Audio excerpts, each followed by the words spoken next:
Shalom saudara, kebenaran hari ini berjudul Memiliki Hati Seperti Tuhan. Tatanan yang dimiliki oleh Allah dalam dirinya menunjukkan bahwa Allah bukanlah sosok yang bertindak secara sembarangan. Ditinjau dari hakikat Allah yang penuh kasih, tidak sulit bagi Allah memberi pengampunan bagi manusia. Tidak sulit. Dapat dikatakan bahwa Allah pasti memberi pengampunannya bagi manusia. Tetapi ditinjau dari keadilan dan kekudusannya, pengampunan tidak mudah diberikan. Sebab pengampunan diberikan harus memenuhi semua hakikat yang ada pada diri Allah. Bukan hanya memenuhi hakikat kasihnya, tapi juga harus memenuhi hakikat keadilan dan kekudusan Allah. Keadilan dan kekudusan Allah menuntut adanya ganjaran atas kesalahan. Ya, konsekuensi itu, upah. Allah tidak dapat mengampuni hanya berdasarkan kasihnya. Ia harus membalas seluruh kesalahan yang dilakukan manusia menurut perbuatannya. Sebab setiap dosa memiliki upah. Begitu dalam firman Tuhan. Nahum pasal 1 ayat 3, Roma pasal 6 ayat 23 dan lain sebagainya.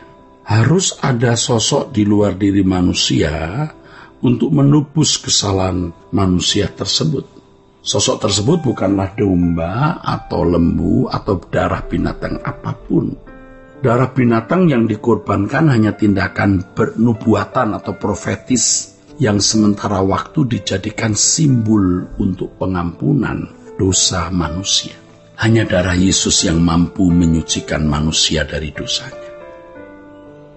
Ketika Yesus mati di kayu salib dan kesalahan manusia ditimpahkan kepada Yesus, maka seluruh kesalahan manusia dapat diampuni.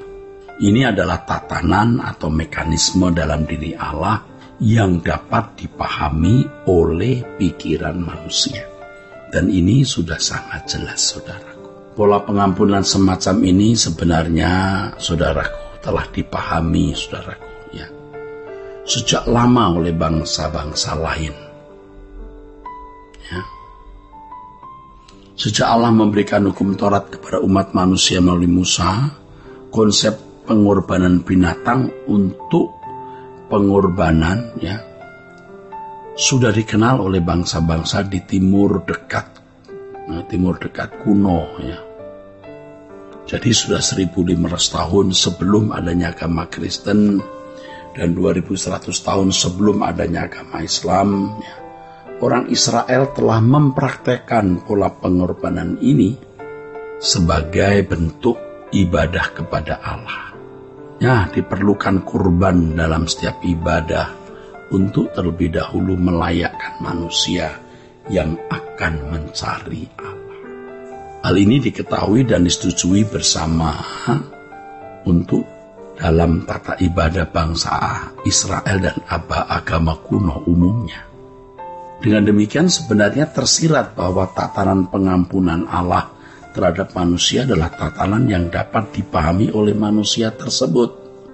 Sejak dulu, tatanan atau mekanisme pengampunan Allah bukanlah sesuatu yang tersembunyi dan misterius sehingga tidak dapat dipahami oleh manusia. Jika Allah dapat mengampuni tanpa mengorbankan anak tunggalnya, maka sesungguhnya Allah adalah Allah yang dapat berkompromi dengan kesalahan atau dosa. Allah tidak memberikan ganjaran atau hukuman terhadap dosa dan pelanggaran yang dilakukan manusia. Jika pengampunan bisa diberikan tanpa pengorbanan putranya, berarti Allah tidak memberikan ganjaran atau hukuman terhadap dosa dan pelanggaran yang dilakukan manusia. Dengan demikian Allah menjadi tidak adil kalau begitu. Akan tetapi Allah kita bukanlah demikian. Allah tidak dapat berkompromi dengan dosa. Dalam integritasnya yang sempurna, Allah bersedia mengampuni dosa manusia meski dengan harga yang mahal, yaitu seharga putra tunggalnya. Ketika kita memahami hal ini, kita dapat mengagumi kesempurnaan kasih dan keadilan dalam diri Allah. Hal ini tentu berimplikasi kepada bagaimana kita menyambut orang lain, berangkat dari pengorbanan yang terlebih dahulu ditunjukkan oleh Allah tersebut, saudara. Berangkat dari hal itu, saudaraku, dapat dibayangkan jika Allah tidak berniat menyelamatkan manusia. Wow, betapa mengerikan. Pasti tidak akan ada peradaban manusia yang begitu luar biasa, seperti yang dapat kita saksikan pada hari ini. Allah yang Maha Kasih, Maha Adil menunjukkan kemuliaannya dengan mengorbankan putra tunggalnya demi manusia di seluruh jagat raya. Menghayati ini kita semakin bergelora, makin menyala dalam mengasihi Tuhan dan sesama kita. Sebab jika Bapa berani mengorbankan putra tunggalnya, apalah artinya kerugian perasaan, kerugian materi, atau kerugian lainnya yang membuat kita tidak bersedia mengampuni sesama kita. Dan betapa bodohnya orang yang tidak bersedia mengampuni sesamanya. Untuk itu kita harus belajar memiliki hati Tuhan, saudaraku. Hati Tuhan terhadap manusia yang melukai dan mengkhianatinya terekam dalam pernyataannya. Pernyataan Tuhan Yesus di Lukas 23 ayat 34. Yesus berdoa, "Ya Bapa, ampunilah mereka, sebab mereka tidak tahu apa yang mereka perbuat." Tuhan Yesus tidak memandang kesalahan manusia yang menyalibkannya sebagai sesuatu yang sangat fatal dan terlalu besar, sehingga tidak dapat diampuni. Tuhan Yesus mendoakan mereka. Tuhan Yesus mendoakan dengan tulus kepada Allah Bapa agar mereka menerima pengampunan, saudaraku. Ini menakjubkan, sungguh menakjubkan. Seseorang yang tidak memiliki hati yang mengampuni seperti Tuhan tidak akan diampuni. Ini jelas sekali. Jelas dan tegas Alkitab mengatakan. Dan itu tertuang dalam doa Bapa kami. Dalam kalimat, ampunilah kami seperti kami pun mengampuni orang. Mengampuni yang bersalah kepada kami. Ampunilah kami seperti kami pun mengampuni yang bersalah kepada kami. Suka atau tidak suka, setiap kita harus mengampuni sesama jika ingin menerima pengampunan dari Allah.